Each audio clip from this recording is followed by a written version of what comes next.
I've been a stunt double for 6 years now. Flying it? Di awal film, kita diperkenalkan dengan pria bernama Cole, seorang stuntman terkenal Amerika yang selalu menjadi pemeran pengganti dari aksi berbahaya seorang aktor bernama Tom. Cole pun terlibat sebuah cinta lokasi dengan wanita cantik melehoi bernama Jordie, seorang operator kamera yang saat itu pula berada di sebuah lokasi syuting yang sama. Jordie pula lah yang selalu menjadi penyemangat bagi Cole saat beraksi di depan kamera.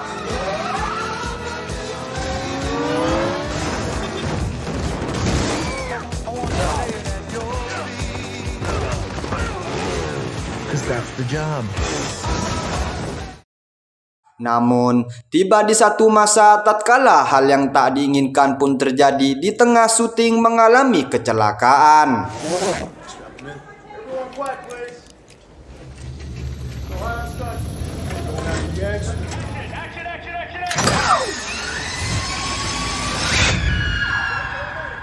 Step back. You're not helping.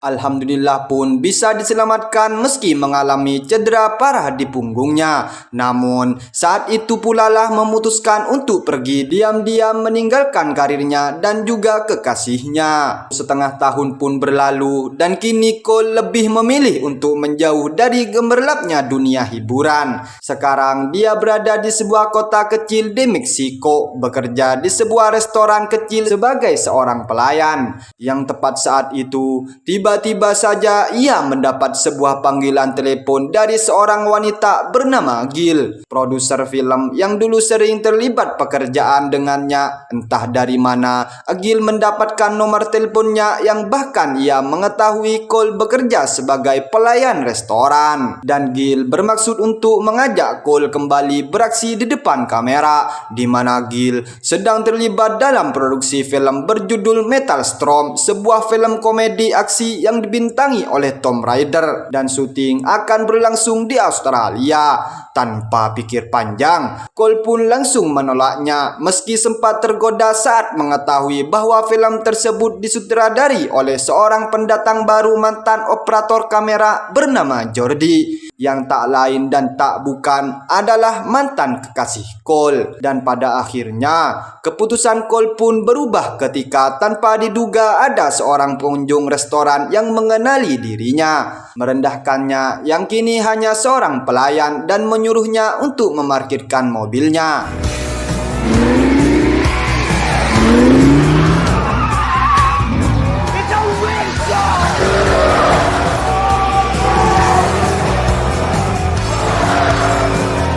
Ketika itu pula, kehausan akan adrenalin sebagai stuntman pun bergejolak dalam dirinya dan memutuskan untuk terbang menuju Australia. Tibalah Cole di lokasi syuting yang langsung saja dia diminta untuk melakukan perekaman atau pemindaian wajah yang akan digunakan untuk kebutuhan CGI, dan kemudian melepas serindu pada seorang sahabat lamanya bernama Tucker, koordinator stuntman yang dulu selalu bersama Cole. Dan di sini Cole pun mengungkapkan bahwa ia merasa bersalah karena telah meninggalkan Jordie. Namun Tucker melarangnya untuk bertemu Jordie karena wanita tersebut saat ini memendam amarah pada Cole gara-gara Cole yang telah meninggalkannya tanpa diketahui Jordie. Cole pun memperlihatkan aksinya.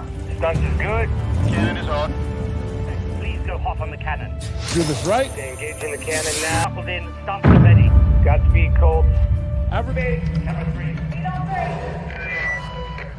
Action, action. But the sand's a little loose. The Can't get any traction. 2, 1. Sementara Jordi yang sempat meremehkan stuntman barunya terpaksa dibuat terkesan oleh aksinya.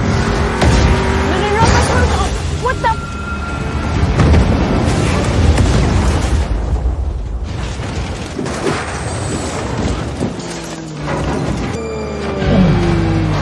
Sedikit terkejut bahwa stuntman tersebut adalah mantan kekasihnya. Sekilas terlihat bahwa Cole masih menyimpan rasa pada Jordi. Namun benar apa kata Tucker, Jordi sangat membencinya. Bahkan ia sempat mengancam akan membatalkan syuting film tersebut.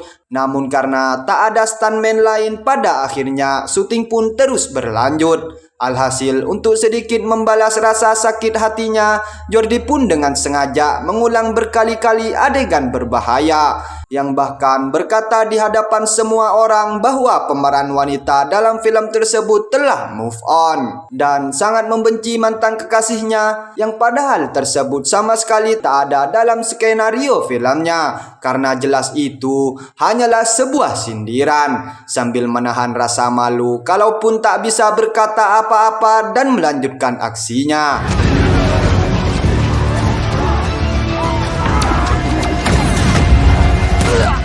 Selepas syuting, Gil pun menemui Cole yang kebetulan Cole sangat ingin memarahinya gara-gara kebohongan Gil di telepon yang berkata bahwa Jordi sangat menginginkannya sebagai stuntman. Namun kenyataannya berbeda, tapi rupanya ada hal yang lebih gawat di mana Tom Rider, sang pemeran utama dalam film yang digarap Jordi, tiba-tiba saja dia menghilang. Gil pun menyuruh Cole untuk mencari keberadaannya, di mana terakhir Tom terlihat sedang bersama dengan seorang pengedar narkoboy. Namun Cole tak mau ambil pusing dengan hal tersebut, meski ujung-ujungnya Cole pun terpaksa untuk mencarinya. Saat Gil berkata bahwa syuting film tersebut terancam akan dibatalkan jika Tom tak berhasil ditemukan. Tak ingin karir perdana Jordi sebagai sutradara sekaligus jadi yang terakhir kalinya, saat itu juga Cole mencari keberadaan Tom.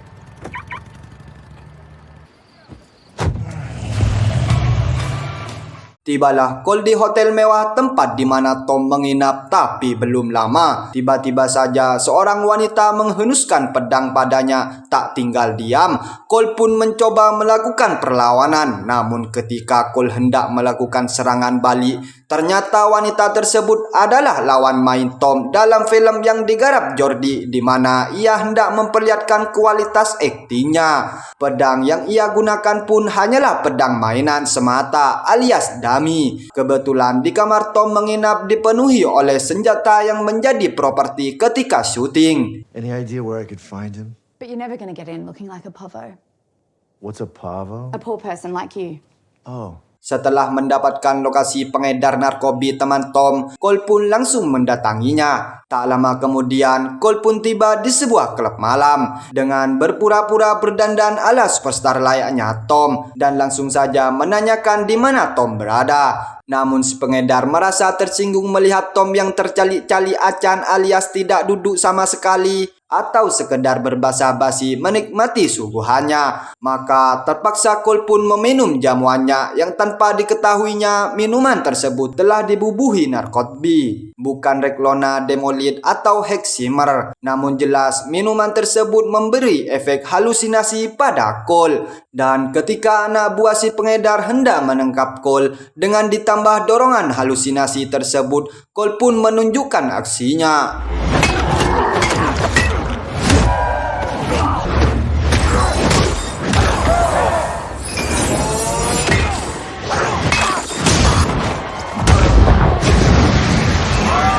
Cole pun berhasil mengejar si pengedar dan mendapat lokasi hotel di mana Tom berada. Seraya bertanya kapan efek halusinasi obatnya menghilang, dan si pengedar pun berkata bahwa efek obat tersebut akan menghilang setelah berhalusinasi berhubungan dengan seekor unicorn. Anjay lah.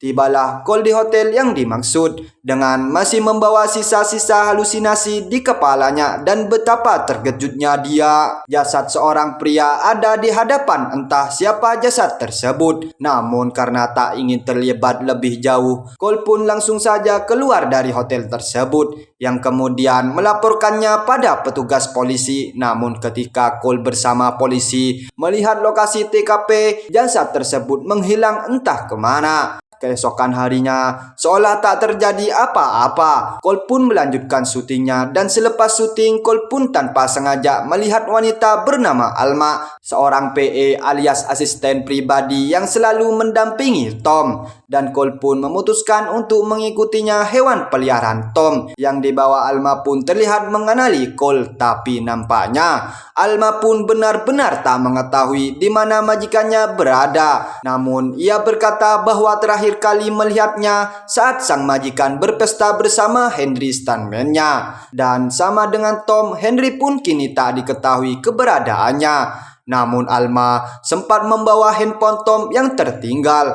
dan meyakini tersimpan hal yang bisa merusak karir majikannya dalam handphone tersebut. Gara-gara Gil dengan panik menyuruh Alma untuk menyimpan baik-baik handphone tersebut dan memintanya untuk merahasiakannya. Namun rupanya Alma bukanlah seorang pegawai yang loyal pada majikannya. Dia hendak menjual handphone tersebut pada Cole dan ketika Cole hendak membelinya, seorang pria berbadan besar, panggil saja dia Big Show, menyengat Cole dengan sebuah stand gun. Entah siapa pria tersebut, namun ia menculik Alma begitu saja. Ia terpaksa pun melakukan pengejaran dengan membawa serta hewan peliharaan Tom.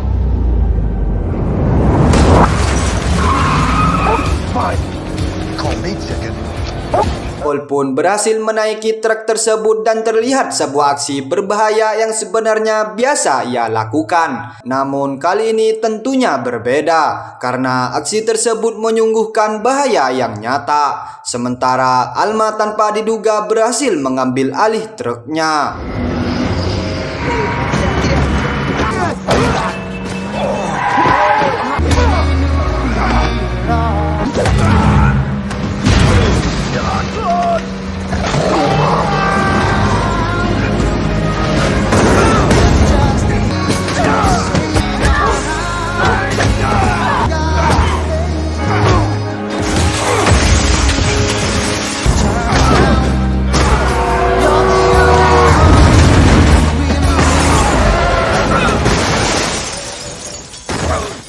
Alhamdulillah, Cole dan Alma berhasil selamat beserta handphone dan hewan peliharaan Tom. Saat itu juga Cole mendatangi Tucker dan menceritakan apa yang telah Cole alami, termasuk handphone milik Tom yang kini ada padanya. Namun sayang ponsel Tom dalam keadaan terkunci dan sempat mereka berpikir bahwa menghilangnya Tom dan Henry adalah ulah orang yang sama dengan orang yang telah mengejar Cole. Namun dugaan mereka berubah tatkala Cole dan Tucker menuju hotel di mana Tom menginap. Di sana mereka mendapati banyak memo atau catatan kecil tertempel di cermin yang ada di kamar tersebut. Dan Tucker tanpa sengaja menemukan password handphone Tom di salah satu memo tersebut. Dan disinilah terungkap apa yang ada dalam handphone Tom. Di galeri handphone Tom ada sebuah rekaman saat terjadinya pesta, di mana Henry pun terlihat ada dalam rekaman tersebut. Dan di sana terlihat Tom yang terlalu mabuk tanpa sengaja telah menewaskan Henry. Dan jasad yang ditemukan Cole di kamar mandi hotel saat itu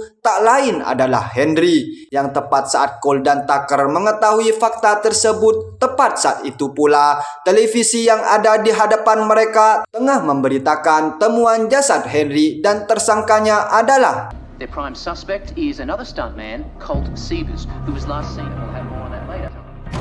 benar. Pemberitaan berkata bahwa tersangkanya adalah Cole, yang bahkan dalam rekaman pun terlihat Cole yang menewaskan Henry. Sadar dirinya telah dijebak, namun Cole pun tak ambil pusing dengan berita tersebut karena bukti nyata di handphone Tom ada di genggamannya. Tapi kemudian si Big Show ada di tempat yang sama dan bentrokan pun tak terelakkan.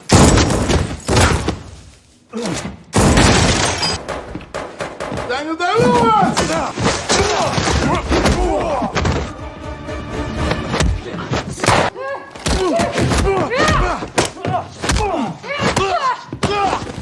The Rock Johnson!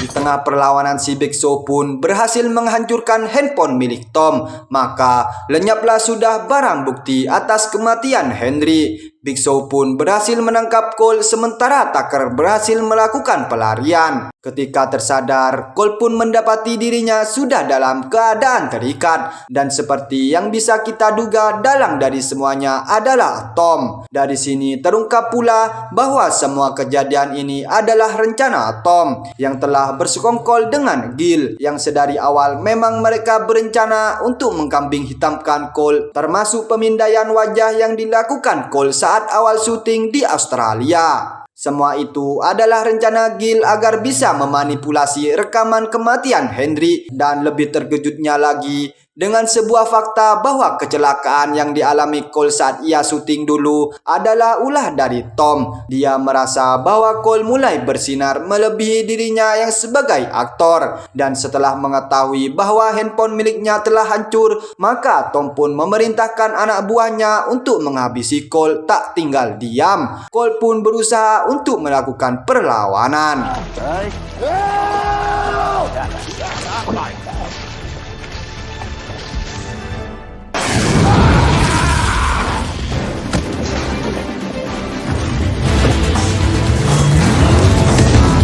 Di tengah pelariannya, Cole pun menghubungi Jordie dan menceritakan apa yang telah menimpanya. Pada kesempatan itu pula, ia meminta maaf karena dulu Cole sempat meninggalkannya, dan tepat ketika itu pula Jordie memutuskan untuk memaafkannya. I gotta go.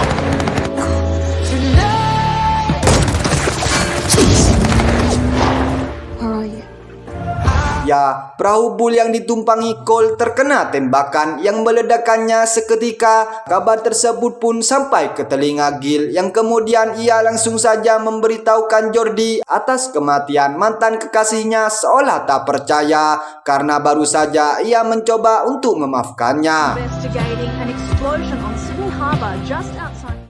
Keesokan harinya, syuting pun harus tetap berjalan. Tom yang sudah merasa aman pun kini menampakkan batang hidungnya di lokasi syuting. Sementara Jordie yang masih merasa kehilangan pun mencoba untuk tetap berfokus melakukan tugasnya. Tapi kemudian, ya, ada seseorang dengan kostum figuran hendak mendekatinya, maka Jordie pun melakukan perlawanan.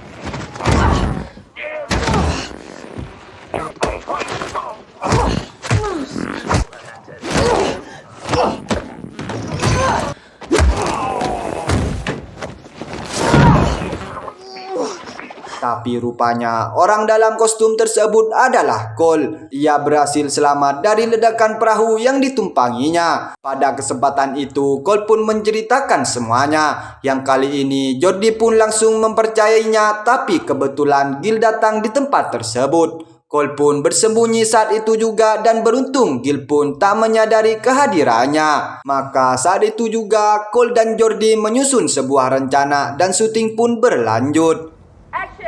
It's high noon at the edge of the universe, folks. Inside, each and every one of you is a goddamn fire!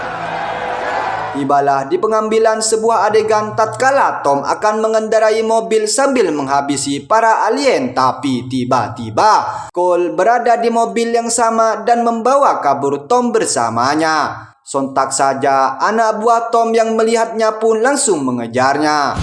Can you untie me? Oh! What are you gonna do, huh? You gonna kill me? Again!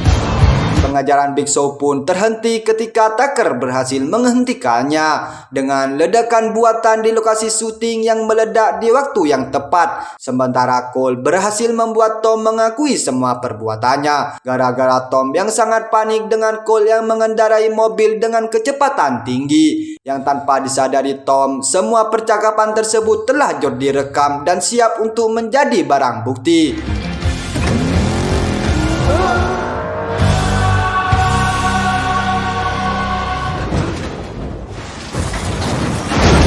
Gil pun bergerak cepat untuk mengambil rekaman tersebut dan melarikan diri dengan sebuah helikopter. Terpaksa Cole dan Jordi pun langsung mengejarnya.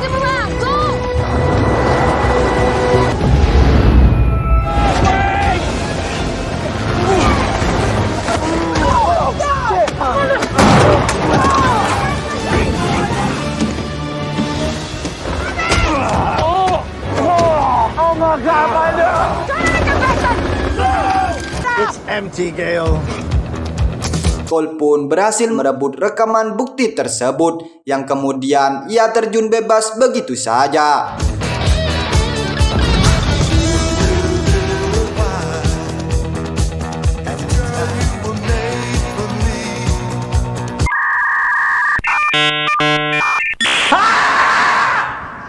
Scene berpindah di keesokan harinya, di mana Cole dan Jordi honeymoon di pantai Situ Bondo, dan film pun tamat. Ending yang sangat menjordikan. Mau nonton sepak bola kok malah nonton Fari Movie? Cakep. Kalau kalian suka, ya silahkan datang kembali. Saya Jaka ingin undur diri dan selamat berjumpa lagi di next video. And bye-bye.